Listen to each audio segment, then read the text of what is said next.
Hello बच्चों, let's read the question. So question says that in which of the following liquid pair there is a contraction in the volume on mixing. Volume में contraction कैसे आएगा? जैसे मान लो अगर आप दो हमने क्या किया, सॉल्यूट एंड सॉल्वेंट को मिक्स किया, तो सॉल्यूट मान लो अगर प्योर फॉर्म में है तो ए टाइप का है, ठीक है। जैसे हम मिक्स करेंगे किसके साथ? सॉल्यूट के साथ। मान लो ये सॉल्वेंट है तो सॉल्यूट कैसा रहेगा? बीबी टाइप का रहेगा। तो इनके बीच में कुछ ना कुछ इंटरेक्शन रहता है, फोर्स ऑफ अट्रैक्शन रहते हैं, इंटरेक्शन कहते हैं उसे, या फोर्स ऑफ अट्रैक्शन कह सकते हैं। तो जैसे ही मिक्स करेंगे सॉल्यूशन बनेगा तो ए बी टाइप का एक नया इंटरेक्शन दिखेगा आपको सॉल्यूशन में, ए बी टाइप का। तो अब ए टाइप का इंटरेक्शन जो पहले था और बी बी टाइप का जो इंटरेक्शन पहले था, दोनों को मिक्स करने की जो एक नया इंटरेक्शन ए बी बना, अगर ये तीनों इक्वल हो जाए तो इसे कहते हैं आइडियल सॉल्यूशन, आइडियल सॉल्यूशन। तो फिर इंक्रीमेंट इंटरेक्शन नहीं होता, यानी कि आपके पास इंक्रीज नहीं होता। बट वही अगर फोर्स ऑफ अट्रैक्शन ए का या बी का, इन दोनों के किसी भी एक का फोर्स ऑफ अट्रैक्शन अगर ए बी से, तो ए बी के बीच का फोर्स ऑफ अट्रैक्शन बढ़ गया, तो ए बी का बीच का फोर्स ऑफ अट्रैक्शन बढ़ेगा, मतलब क्या हो जाएगा? वो आपके पास क्लोज आ जाएंगे। तो अगर क्लोज आ जाएंगे तो क्या हो जाएगा? वहां पे वॉल्यूम का कॉन्ट्रैक्शन हो जाएगा, यानी वॉल्यूम डिक्रीज हो जाएगा। तो डेल्टा भी क्या आ जाएगा? उस केस में नेगेटिव आ जाएगा, नेगेटिव। अच्छा, नेक्स्ट हम बात करते हैं ए बी कि आपके पास ए टाइप है और यहाँ पे बी टाइप है, ठीक है, बी और बी टाइप है।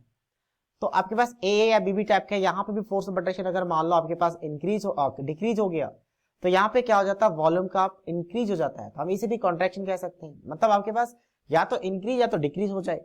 तो ये केस तब होगा जब force of attraction A B का या तो इंक्रीज या तो डिक्रीज हो जाए। अब हम इन सभी ऑप्शंस को देखते हैं। पहला ऑप्शन क्या है?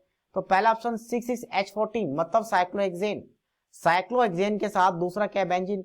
तो साइक्लोहेक्सेन के साथ साइक्लोहेक्सेन का one double force of attraction रहेगा और बेंजीन के साथ बेंजीन का one double force of attraction रहेगा। तो दोनों को मिक्स करेंगे तो one double force of attraction ही रहेगा, मतलब ए बी बी और ए बी का फोर्स ऑफ अट्रैक्शन सेम है, तो मतलब ये वॉल्यूम का कॉन्ट्रैक्शन नहीं होगा। तो ये वाला आपका रॉन्ग है।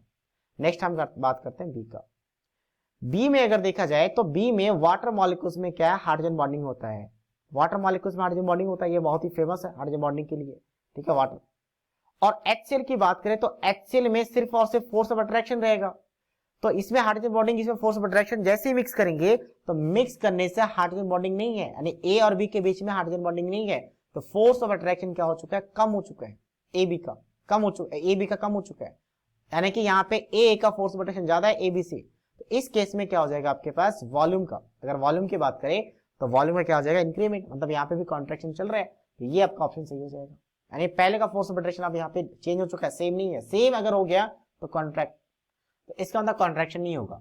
यहाँ की बात करते हैं, अगर इसमें देखा जाए तो क्या है कि आपके पास इस एग्जांपल पहले वाटर मॉलिक्यूल्स हैं, तो वाटर मॉलिक्यूल्स में हाइड्रोजन बॉन्डिंग हमें पता है। वाटर मॉलिक्यूल्स में HNO3 में देख लेते हैं, तो HNO3 में भी क्या होता है? हाइड्रोजन बॉन्डिंग होता है, ठीक है।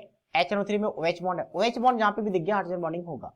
तीन कंडीशंस है, या तो आपके पास NH बॉन्ड दिखना चाहिए, या तो फिर OH बॉन्ड दिखना चाहिए, या तो फिर FH बॉन्ड दिखना चाहिए। इन तीनों में हाइड्रोजन बॉन्डिंग होती है बस। तो अगर हम देखें वाटर मॉलिक्यूल्स में, तो वाटर मॉलिक्यूल्स में भी क्या होता है? हाइड्रोजन बॉन्डिंग होता है दो वाटर मॉलिक्यूल्स के बीच में। तो एक और वाटर मॉलिक्यूल्स अगर इधर आएगा तो उसके बीच में क्या होगा? हाइड्रोजन बॉन्डिंग होगा। लेकिन अगर आपका इसके साथ मिक्स करेंगे तो HNO3 में भी हाइड्रोजन बॉन्डिंग है, ये आपके पास H है, यहाँ पे ऑक्सीजन रहेगा, फिर नाइट्रोजन, डबल वन O और ये। बट इन दोनों के बीच में एक नया हाइड्रोजन बॉन्डिंग क्रिएट हो जाता है इनके बीच में, यानी ऑक्सीजन और हाइड्रोजन के बीच में। और नया हाइड्रोजन बॉन्डिंग क्रिएट होने की वजह से फोर्स ऑफ अट्रैक्शन और ज्यादा बढ़ गया।